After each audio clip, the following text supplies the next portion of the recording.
मूर्ख गर्लफ्रेंड को मूर्ख बॉयफ्रेंड ही क्यों मिलता है? आज मैंने शाम को देखा न्यूज पर, और लगभग सभी बहुत सारे न्यूज चैनल में ये न्यूज चल रहा था कि इसी साल के 10 फरवरी को एक गर्लफ्रेंड को अपने घर बुलाकर, घर तो नहीं बुलाया था, कहीं और बुलाया था, उसके बॉयफ्रेंड ने बुलाया और फिर उसके साथ कुछ जबरदस्ती करनी चाहिए। लेकिन उस बॉयफ्रेंड को शक ये था कि उसकी गर्लफ्रेंड किसी और से भी प्रेम करती है, और इसी शक में दोनों में झगड़े हुए और उस बॉयफ्रेंड ने उस गर्लफ्रेंड का चैप्टर क्लोज कर दिया।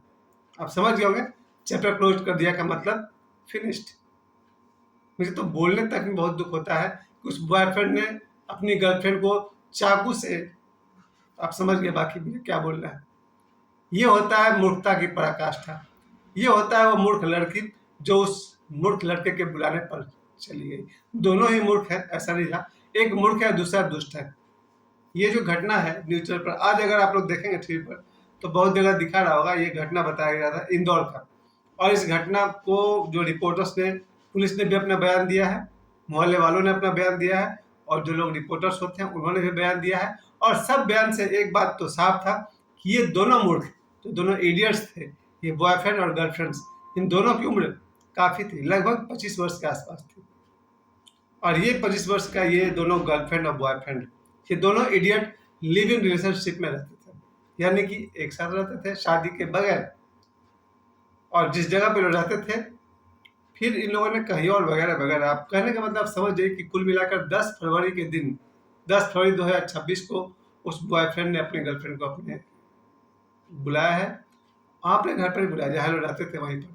फिर दोनों में झगड़े हुए, झड़प हुआ, क्योंकि लड़के को शक ये है कि उसकी गर्लफ्रेंड का चक्कर किसी और से भी है, और इस चक्कर में झगड़े हुए, मारपीट हुई, और उस बॉयफ्रेंड ने अपनी गर्लफ्रेंड की कहानी खत्म कर दी। उसके बाद वहां से वो बाजार गया है, बियर खरीद कर लाया है, बगल में बैठ कर बियर पिया है। फिर उस लड़की के उसने कुछ उल्टे सीधे तस्वीर खींचे हैं और बहुत जगह व्हाट्सएप पर शेयर किया है, ताकि वो लोगों में ये साबित कर सके कि ये लड़की गिरी हुई लड़की थी। उसके बाद वहां से वो लड़का भाग गया है, और 14 फरवरी को ये लड़का गिरफ्तार हो गया है। 14 फरवरी यानी कि वैलेंटाइंस डे के दिन ये लड़का गिरफ्तार हो गया है। मैं उसका इंटरव्यू देख रहा था, वो लड़का से जब पूछा जा रहा था कि ये सब कैसे किया तुमने, तो वो लड़का बोला छोड़ो ना, जो होना था सो हो गया। इतना वो इजीली बात कर रहा था कि छोड़ो ना, जो होना था सो हो गया। सोचने वाली बात है। मुझे तो सोचकर ही बहुत दुख होता है, पर गुस्सा ज़्यादा आता है। पहली बात कि जो लड़की भी उस लड़के के साथ रहती थी बिना शादी किए, ठीक है पश्चिम देशों में चलता है, अब तो भारत में भी चलने लगा है, लेकिन कैसे लोग भरोसा करते हैं कि जिसके साथ हम रह रहे हैं, आज रात हम सोएंगे और सुबह जिंदा उठेंगे, इसका गारंटी होना बहुत मुश्किल है। पर मुझे सबसे ज़्यादा गुस्सा है उस मूर्ख लड़की पर जो इस तरह के रिलेशनशिप में रहती थी। मैं बिल्कुल इस मामले में मॉडर्न नहीं हूँ, बहुत ही पिछले दिमाग का आदमी हूँ। मेरा बस चले तो मैं एक बार फिर से विवाह को ज़्यादा ही प्राथमिकता देता हूँ, विवाह को मैं ज़्यादा ही प्रायोरिटी देता हूँ कि विवाह बेटर है। लव अफेयर तो दिव्य है, डिवाइन है, प्रेम करना बहुत दिव्य बात है, वो तो बहुत ऊंची अवस्था है, विवाह से भी ऊंची चीज़ है। लेकिन लिव इन रिलेशनशिप, पता नहीं दुनिया में कितने लोग इसको निभा पाते हैं। मुझे इसलिए कहना पड़ रहा मूर्ख गर्लफ्रेंड, क्योंकि मैं अपने बल पे कहता हूँ, मैं बहुत सारे सनातनी हिंदू लड़कियों को जानता हूँ जिन्हें हनुमान चालीसा नहीं आता है। मैंने कई बार सनातनी हिंदू बेटियों से पूछा है कि हनुमान चालीसा पढ़कर सुनाओ, और वो लोग नहीं सुना पाते। आप कहेगा भाई हनुमान चालीसा का आज के युग में क्या संबंध है? चलो माना संबंध नहीं भी है, लेकिन अपने धर्म का, संस्कार का थोड़ी जानकारी तो होना चाहिए। जो लड़की हनुमान चालीसा का पाठ नहीं कर रही है, वो तो किसी के भी बुलाने पर चली जाएगी। मुझे क्या करना है? मुझे एक ही इलाज दिखता है कि बेटी वो है जो सुबह उठे और जहाँ तक बन सके स्नान करे और उसके बाद पूजा पाठ करे। मैं सनातन हिंदू की एक ही परिभाषा पसंद करता हूँ कि हिंदू बेटी उठे, अपने रूटीन को पूरा करे और स्नान करने के बाद हनुमान चालीसा का पाठ करे प्रतिदिन, जब तक जीवन है तब तक। क्या मजाल है कि कोई गलत माई का लाल उसको आंख उठा के देख लेगा। दूसरी बात जो मैंने सनातनी हिंदू बेटियों में देखा है, अब ऐसी बेटियां, चूंकि हम लोग लोको विहार में श्री रामचरित मानस का पाठ मंगलवार शनिवार को करवाते हैं। उन बेटियों को, सनातनी हिंदू बेटियों को, मैं कहूँगा कि हमारी बेटियों को हनुमान चालीसा के बाद श्री रामचरितमानस का 1-2 चौपाई का पाठ करना चाहिए। ये मेरा अपना मानना है। कितना मिनट लगता है? आधा मिनट। जो लड़की हनुमान चालीसा का पाठ प्रतिदिन करेगी, जो लड़की श्री रामचरितमानस की 1-2 चौपाई का पाठ प्रतिदिन करेगी, जो लड़की मंगलवार और शनिवार को मंदिर जाएगी या प्रतिदिन मंदिर जाएगी, क्या मजाल है कि कोई माई का लाल गलत इंसान उसके जिंदगी में घुस जाएगा? नहीं घुस सकता। मैंने अपनी आंखों से देखा है। ऐसी ऐसी लड़की है इस दुनिया में, सनातनी हिंदू लड़की है जिसकी तरफ आंख उठा के देखने के लिए भी बहुत दम चाहिए। इतना आसान नहीं। हाँ, कोई लड़की ही गलत है जिसके हाव भाव में ही इनविटेशन है, तो बात अलग है। फिर ये मेरा दुर्भाग्य और सौभाग्य रहा है कि मैं ऐसी ऐसी बेटियों को, अभी कुछ देर पहले भी मैं जहाँ से आ रहा हूँ, बहुत ही प्यारी सी एक सत्संगी बेटी ने भजन सुनाया हारमोनियम पर। उसके जीवन में शुभ नहीं होगा तो और किसके जीवन में शुभ होगा? जो बच्ची हारमोनियम पर भजन गा रही है, क्योंकि आज गुरुवार का दिन भी है, सत्संग का दिन भी था, तो जो बेटी हारमोनियम पर भजन गा रही है उसके जीवन में कभी कोई राक्षस प्रवेश कर पाएगा?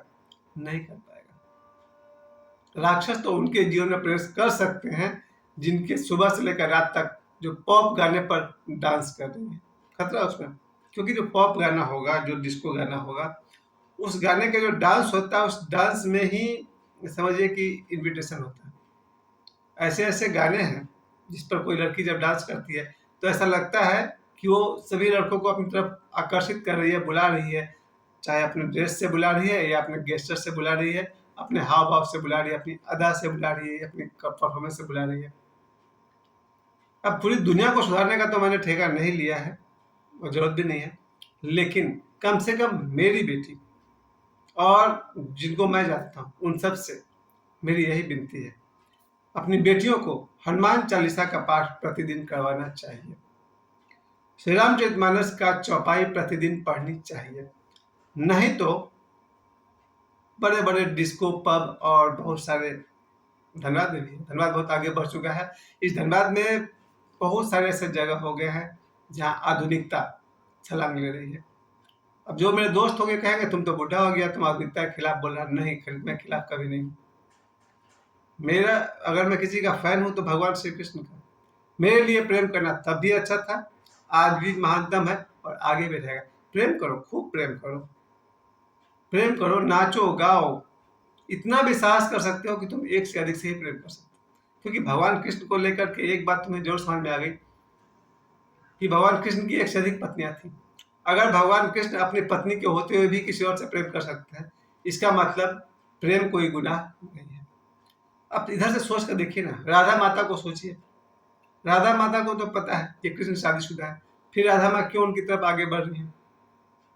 जरा सोचिए, कोई भी लड़की अगर उस आदमी की तरफ बढ़ रही है जो ऑलरेडी शादीशुदा है, इसका क्या मतलब है? राधा मैया जब कृष्ण भगवान की तरफ बढ़ रही हैं तो उन्हें पता है कि ये आदमी शादीशुदा है, इनकी तो 8 पत्नी कम से कम है, फिर क्यों आगे बढ़ रही है? क्योंकि प्रेम सदा ही पवित्र होता है। प्रेम सदा ही पवित्र होता है, चाहे एक से हो या अनेक से हो। भगवान कृष्ण 16,000 गोपियों से करे तो पवित्र है, 16,000 गोपियां एक शादीशुदा कृष्ण से प्रेम करे तो पवित्र है। प्रेम कभी भी अपवित्र होता ही नहीं है। अपवित्र होता है ये सब घटनाएं जिसमें कि बेटियों का बलात्कार कर देता है, कोई हत्या कर देता है, कोई गंदी तस्वीरें खींच लेता है, कोई फोटो खींच कर वायरल करता है। कोई भरोसा करना बहुत मुश्किल है। कोई भी लड़का किसी लड़की के साथ अगर फोटो खिंचाता है, उस लड़की के लिए बड़ी मुश्किल होता है कि इस आदमी पर भरोसा करना है नहीं करना है। पता नहीं ये आदमी फोटो का दुरुपयोग भी करे। मैंने बड़ी मुश्किल से एक बात मैं समझ सका हूँ, और चूंकि मेरे गुरुदेव मेरे साथ रहती है मेरी बेटी, जहां तक हो सके जीवन में कभी किसी लड़की के साथ फोटो नहीं खिंचवाया जाए, क्योंकि उस लड़की को भी ये भरोसा तो होना चाहिए ना कि आदमी पता नहीं इस फोटो का क्या करे। तो जहाँ तक मुझसे बन पड़ेगा, तो हालांकि मैं एक्टर रहा हूँ, फोटो का शौकीन आदमी हूँ, पर इतना जरूर कोशिश कर सकता हूँ किसी के साथ फोटो नहीं खिंचवाना। एक तो किसी को इतना भी क्या माथा पर चढ़ाना, किसी को इतना भी क्या इंपॉर्टेंस देना, कि इतना भी क्यों वैल्यू देना किसी को। और दूसरी बात, किसी के फोटो का हमसे दुरुपयोग ना हो जाए, इसलिए भी। ये और बात है, एक बार मैं फिर से कह दूं, इडियट, मूर्ख गर्लफ्रेंड को मूर्ख बॉयफ्रेंड ही क्यों मिलता है? क्योंकि वो इसी लायक होती है। और मूर्ख बॉयफ्रेंड को मूर्ख गर्लफ्रेंड ही क्यों मिलती है? क्योंकि वो उस लायक ही होता है। तो ये जो जोड़ी है, मूर्ख गर्लफ्रेंड मूर्ख बॉयफ्रेंड, दोनों एक दूसरे का बराबरी में है, इसलिए होता है।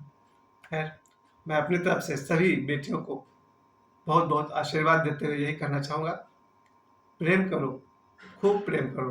प्रेम सदा ही पवित्र होता है। धन्यवाद।